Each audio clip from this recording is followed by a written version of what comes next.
নমস্কার বন্ধুরা, ভারতের নিজস্ব প্রযুক্তিতে তৈরি আকাশ থেকে মাটিতে হামলা করা সুদর্শন লেজার গাইডেড বোমা সম্পর্কে কৌতূহলের শেষ নেই ডিফেন্স লাভারদের মধ্যে। কেন সুদর্শন লেজার গাইডেড বোমা বানানোর প্রয়োজন পড়েছিল, অর্থাৎ সুদর্শনের ইতিহাস, কিভাবে কাজ করে, কতটা সক্ষমতা রয়েছে এই অস্ত্রের, কোন কোন ক্ষেত্রে ভারতীয় বিমান বাহিনীকে সক্ষমতা প্রদান করে এবং এর আপডেটেড ভার্সনে আরও কোন কোন কনফিগারেশন জুড়তে চলেছে, এই সব সম্পর্কে স্টেপ বাই স্টেপ সম্পূর্ণ ইনফরমেশন দেওয়ার চেষ্টা করব আজকের এই ভিডিওতে। আশা করি ভিডিওটি শেষ পর্যন্ত দেখলে সুদর্শন লেজার গাইডেড বোম সম্পর্কে একটা পরিপূর্ণ ধারণা পাবেন আপনারা। ভিডিও শুরু করার আগে একটাই অনুরোধ, চ্যানেলটি সাবস্ক্রাইব করে বেল আইকনটি প্রেস করবেন। এখানে বিদেশ নীতি, অর্থনীতি ও প্রতিরক্ষা বিষয়ক ইনফরমেশন আপনাদের সামনে প্রস্তুত করা হয়। তো চলেন শুরু করি। 1999 সালে ভারত এবং পাকিস্তানের মধ্যকার কার্গিল যুদ্ধ সংগঠিত হয়। ওই যুদ্ধে পাকিস্তানি সেনারা কার্গিলের উঁচু উঁচু পাহাড়ের আড়ালে অবস্থান নিয়েছিল। ওই অবস্থায় ভারতীয় সেনার তোপের গোলা পাকিস্তানি সেনাদের টার্গেট করতে পারছিল না। আমেরিকার কাছ থেকে জিপিএস সাপোর্ট চাইলেও তারা জিপিএস দিতে অস্বীকার করেছিল। তখন ভারতের কাছে একটাই অপশন বেঁচেছিল, আর তা হলো হেলিকপ্টার অথবা ফাইটার জেট নিয়ে শত্রুপক্ষের কাছাকাছি একটি নির্দিষ্ট উচ্চতায় গিয়ে লেজার গাইডেড বোমা দিয়ে টার্গেটকে ধ্বংস করা। কিন্তু কি বিড়ম্বনা দেখেন যে ওই সময় পর্যন্ত আমাদের কাছে লেজার গাইডেড বোমা এবং লেজার গাইডেড কিট কোনোটিই ছিল না। কপাল ভালো ছিল, এই রকম উভয় সংকটে ইসরায়েল আমাদের পাশে এসে দাঁড়ায়। ইসরায়েল ভারতকে লেজার গাইডেড বোম সাপ্লাই করে, আর এই লেজার গাইডেড বোম ব্যবহার করে ভারতীয় সেনা কার্গিল এরিয়া থেকে পাকিস্তানি সেনাকে সাফ করতে সক্ষম হয়েছিল। যাই হোক, কার্গিল যুদ্ধ ভারতকে চোখে আঙ্গুল দিয়ে দেখিয়ে দিয়েছিল যে যুদ্ধে লেজার গাইডেড বোমা কি বিশাল ভূমিকা পালন করতে সক্ষম। তাই তো কার্গিল যুদ্ধের পরপরই ভারতীয় বায়ুসেনার জন্য লেজার গাইডেড বোমা বানানোর কাজে নেমে পড়ে ডিআরডিওর একটি শাখা, অ্যারোনটিক্যাল ডেভেলপমেন্ট এস্টাবলিশমেন্ট অর্থাৎ এডিই। আর এই কাজে এডিইকে প্রযুক্তিগত সহযোগিতা দিয়েছিল ডিআরডিওর অন্য একটি শাখা, instruments research and development establishment অর্থাৎ আইআরডিই এবং আইআইটি দিল্লি। ভগবান শ্রীকৃষ্ণের চক্র সুদর্শনের নামেই নাম রাখা হয়েছে ভারতের এই স্বদেশী লেজার গাইডেড বোমার। তো এটাই হলো সুদর্শন বোমার ইতিহাস। এবার শুনুন লেজার গাইডেড বোমার ওয়ার্কিং প্রিন্সিপাল। লেজার গাইডেড নাম শুনলেই বোঝা যায় যে বোমাটিকে লেজারের মাধ্যমে পথ দেখিয়ে নিয়ে যাওয়া হয় টার্গেটের দিকে। স্ক্রিনে দেওয়া ছবিটি লক্ষ্য করুন।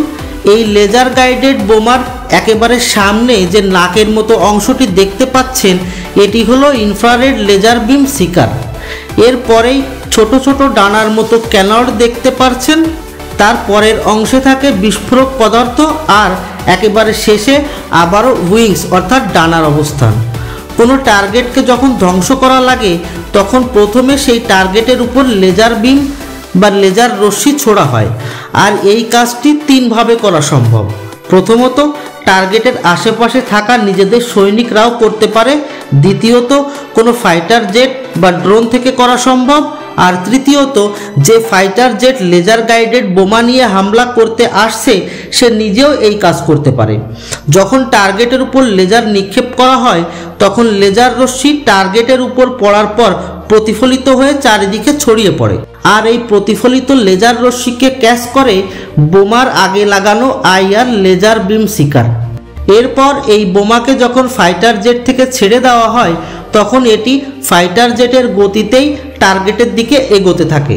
ফাইটার জেট থেকে আলাদা হওয়ার পরেও বোমাটি প্রতিক্ষণ প্রতিফলিত লেজার রশ্মির মাধ্যমে টার্গেটকে নজরে রাখে।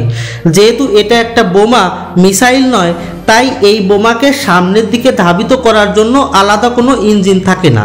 ফাইটার জেট থেকে ছোড়ার সময় প্রাপ্ত গতি, মাধ্যাকর্ষণ শক্তি ও বাতাসের চাপকে কাজে লাগিয়ে এগিয়ে চলে টার্গেটের দিকে।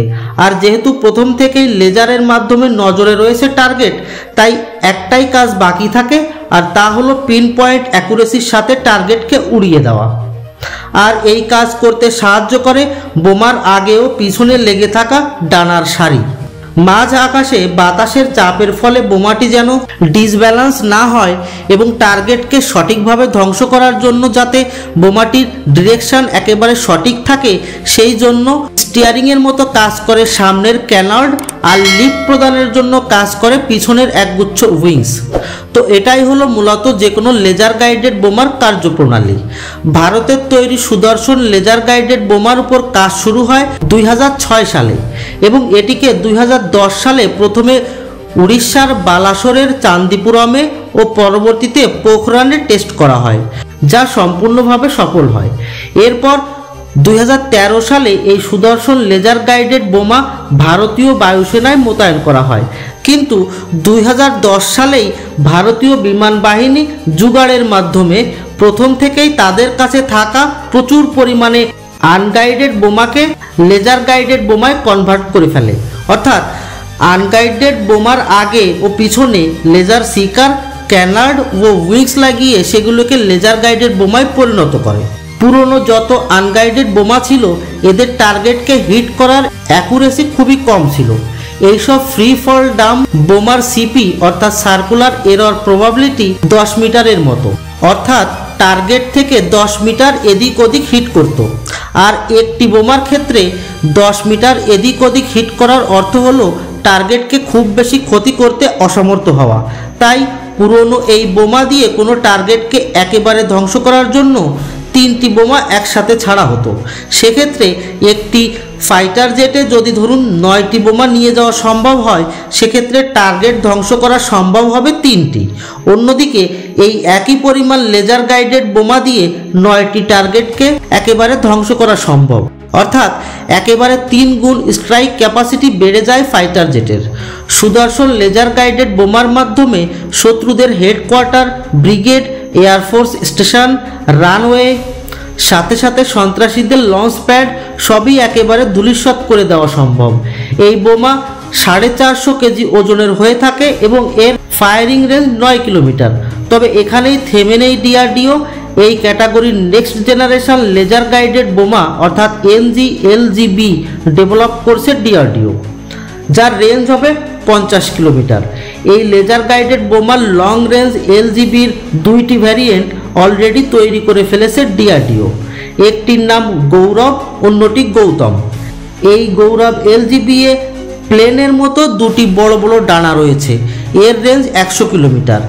এটি 1000 কেজির একটি ভারী ভরকম বোমা। অন্যদিকে গৌতম LGB 550 কেজি ওজনের এবং এর রেঞ্জ 30 থেকে 100 কিলোমিটার। গৌতমে কোনো প্রকার ডানা নেই, তাই এটিকে ইনবিল্ড নেভিগেশন অ্যান্ড গাইডেন্স সিস্টেমওয়ালা কন্ট্রোল সারফেস দেওয়া হয়েছে। এই গৌরব ও গৌতমের মাধ্যমে 2 ধরনের বিস্ফোরণ করানো সম্ভব, একটি পেনিট্রেশন ব্লাস্ট, অন্যটি প্রিফ্রেগমেন্টেড ব্লাস্ট। শত্রুদের বাংকার, মাটির নিচের সুড়ঙ্গ ও শক্তিশালী স্টিলের পরিকাঠামোর ভিতরে যেখানে বাইরের বিস্ফোরণের কোনো প্রভাব পড়ে না সেখানে কাজ করে পেনিট্রেশন ব্লাস্ট। এই ব্লাস্টে বোমা সোজা গর্ত করে ঢুকে যায় বাংকার বা সুড়ঙ্গের ভিতরে, তারপর বাংকার বা সুড়ঙ্গের ভিতরে ব্লাস্ট হয়। অন্যদিকে যেখানে শত্রুপক্ষের সৈনিকরা ছড়িয়ে ছিটিয়ে থাকে সেখানে ব্যবহার করা হয় প্রিফ্র্যাগমেন্টেড ব্লাস্ট। এতে বোমাটি মাটি থেকে কিছুটা উপরে থাকতেই ব্লাস্ট হয়, ফলে এর ইম্প্যাক্ট শত্রুদের উপর বেশি হয়। এখানেই শেষ নয়, ডিআরডিও ভারতীয় বিমান বাহিনীর জন্য স্পেশাল এন্টি এয়ারফিল্ড ওয়েপনও বানিয়েছে, যা precision guided anti airfield weapon নামে পরিচিত। এর কাজ হলো শত্রুদের এয়ারফিল্ড ও এয়ার স্ট্রিপকে একেবারে উপড়ে ফেলা। এর ওজন 125 কেজি আর রেঞ্জ 100 কিলোমিটার। মোট কথা, কার্গিল যুদ্ধের সময় আমাদের কাছে একটাও লেজার গাইডেড বোমা ছিল না, আর আজ 25 বছর পর আমাদের বিমান বাহিনীর কাছে লেজার গাইডেড বোমা, প্রিসিশন গাইডেড বোমা, smart anti airfield weapon, long range glide বোমা, এই সব কিছু রয়েছে। এই লেজার গাইডেড বোমা ভারতীয় বিমান বাহিনীর কাছে থাকা সব ধরনের ফাইটার জেটের জন্য উপযোগী। আর এই সবই এটাই প্রমাণ করছে যে ভারত নিজস্ব প্রযুক্তিতে লেজার গাইডেড বোমার একটি ভার্সেটাইল ভান্ডার তৈরি করে ফেলেছে। আর সুদর্শন সহ LGB এর এই সব আলাদা আলাদা অপশন এটাই দেখাচ্ছে যে আমাদের ক্যাপাসিটি এখন কোন লেভেলের। আজকের এই ভিডিও এটাই প্রমাণ করার জন্য যথেষ্ট যে আমাদের মেক ইন ইন্ডিয়ার শক্তি কী এবং ডিআরডিও টেকনোলজি ডেভেলপমেন্টের ক্ষমতা কী।